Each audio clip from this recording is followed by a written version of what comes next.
All right, guys, we got to talk about Keemstar because this man is just simping so hard for Mr. Beast. It's starting to get really hard to believe that he got paid off somehow by Mr. Beast because, like, bro, what are you doing? Like, he's literally turning into like the mouthpiece of Mr. Beast. Obviously, Mr. Beast just isn't saying anything. We got word from Ludwig that Mr. Beast does plan to respond. I don't know how true that is, but according to Ludwig, Mr. Beast will respond after Dogpack 404 releases his part 3 video, which everybody thinks that that'll pretty much be the end of it. You know, the Mr. Beast drama may die down. I have my thoughts about that too. I'm not so sure that it will.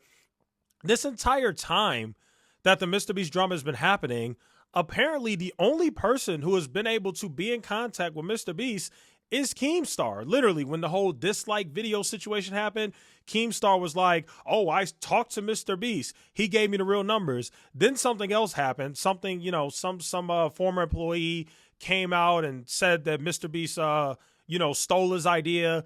Keemstar posted about that, and he was like, I spoke to Mr. Beast, and here's what Mr. Beast sent me. I mean, seriously, man, if you just connect the dots, it really is starting to look like Keemstar got paid off by Mr. Beast. Now, just for clarity, I personally don't think that Keemstar got paid off by Mr. Beast. I think that Keemstar, like many other creators, want to take Mr. Beast's side because in the long run, remember, these guys are smart. They think long term. In the short term, it may not be beneficial, but in the long term, there could be quite a lot of benefits to taking Mr. Beast, having Mr. Beast back with all this going on. When the stuff finally dies down, which it will. Sometime in the future, it will. But anyway, without further ado, let's listen to what Keemstar had to say, saying Mr. Beast is mostly innocent. Oh my goodness, your bias is showing, my guy. Let's go ahead and listen to the video. Here we go. What I'm about to say is going to make a lot of people very angry and start attacking me. But I'm going to say it because this is what I feel. 70% of the negative stories that are coming out against Mr. Beast are BS. They are literally garbage, BS, manipulation. So what does that have to do with anything? Like that doesn't matter at all. If 70% of the 100% allegations are not true, but there are some things that are more serious that are true, what does it matter? Here's my main question. Keemstar, you said that 70% is not true and you started laughing. My question is him hiring a you-know-what offender to be in his videos? Is that true or is it false? Oh, it's true. How do we know this? Oh, because he's in the damn videos. And we looked the guy up and we found out that he really was a registered you-know-what offender. So, okay, that part was true. Let's see. What else is not true or possibly true? Oh, wait.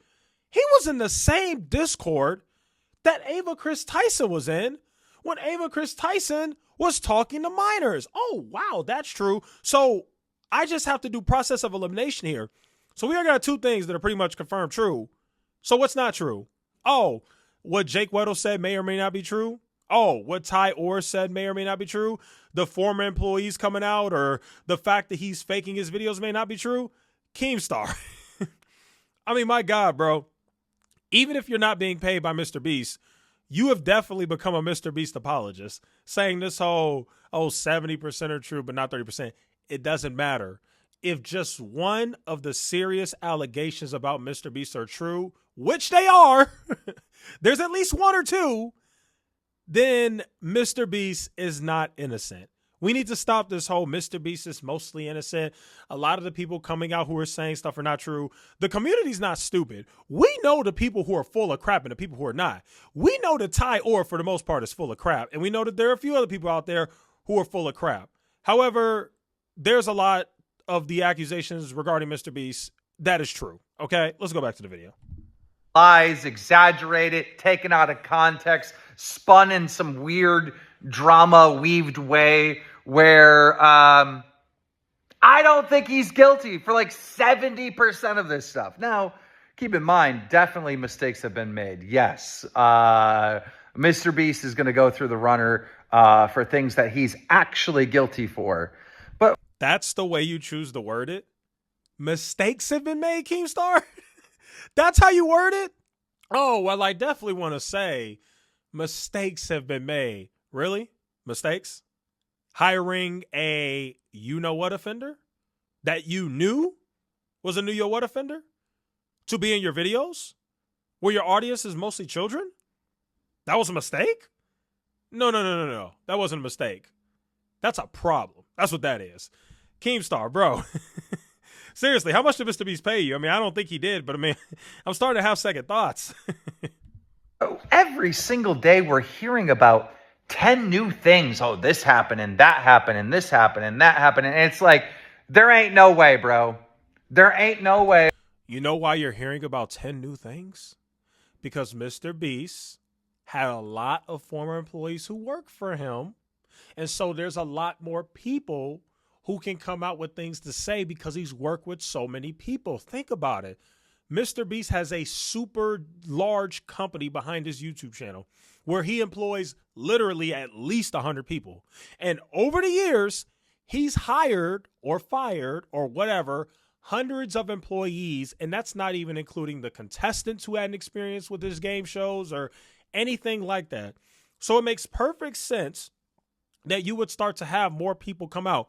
By the way, I don't know what the hell Keemstar is talking about. You're having all these people. It hasn't been that many people. Dogpack 404, Ty Orr, Rosanna came out and said something. Jake Weddle. There's another guy named 52 Game. It's been like 6 or 7 people. 6 or 7 people out of the several hundred Mr. Beast has hired and fired throughout his entire YouTube career. That ain't that much, okay? It's not that big of a deal or that big of a surprise to see some of the employees say things about Mr. Beast. That's number one. Number two, we have seen more than enough about these accusations about Mr. Beast. And again, the community is smart enough to differentiate between which is true or more likely true and which is more than likely false, okay? Most of these accusations, at the very least, seem to be pretty credible. And by accusations, I mean the serious ones, okay? So we got to stop it, Keemstar. You just sound crazy. All this is real. And the people that keep coming out exposing Mr. Beast all of a sudden are just pumping a Patreon and support me on my Patreon. I'm not doing this for clout and attention, but go donate to my like the Jake Weddle stuff is so... Yeah, he called him Jake Weddle. Yeah, you're right about that. There are definitely people who are taking advantage of it, and trying to make money. I would not put Jake Weddle in that category though. I think Ty Orr was definitely trying to take advantage because he made a video about Mr. Beast. The accusations were not that strong. It seemed to be somewhat accurate. However, you can kind of argue. I don't know. There's definitely room for interpretation / argument there. But Ty Orr released a video and it got 2 million views. And then he tried to raise $1.7 million from a GoFundMe. Yeah, that's a gigantic grift. And I've been calling that out on my channel. I haven't seen really many other people talking about it, but I've been keeping it real. I've been calling it out. Like that guy is just a straight grift. That's what that was. Now, in terms of Jake Weddle, I don't think that you're a grift because you talk about your situation with Mr. Beast and then you just happen to say, hey, by the way, if you want to support my comedy or my work, you can subscribe to my Patreon. That's a completely different thing than putting out a GoFundMe, okay? Those are two different things. Patreon, $5-10, you get access to exclusive content. You can always cancel if you don't like it. Or at the very least, nobody's making you subscribe to somebody's Patreon. I just think that they're two different things. That's just my honest opinion. I think Patreon is completely different. By the way, Keemstar looks absolutely hilarious in this this freeze frame right here. But I just think that Patreon is completely different than GoFundMe. That's just my opinion. Gross. It's hard to watch Jake Weddle, right? And hear his story and see him cry and then literally be like, go support my Patreon. It's so hard. Any other YouTuber that came out and did something like that, or victim that came out and did that and go support you would get murdered by the internet. But for some reason, no one's calling out Jake Weddle for this, which is...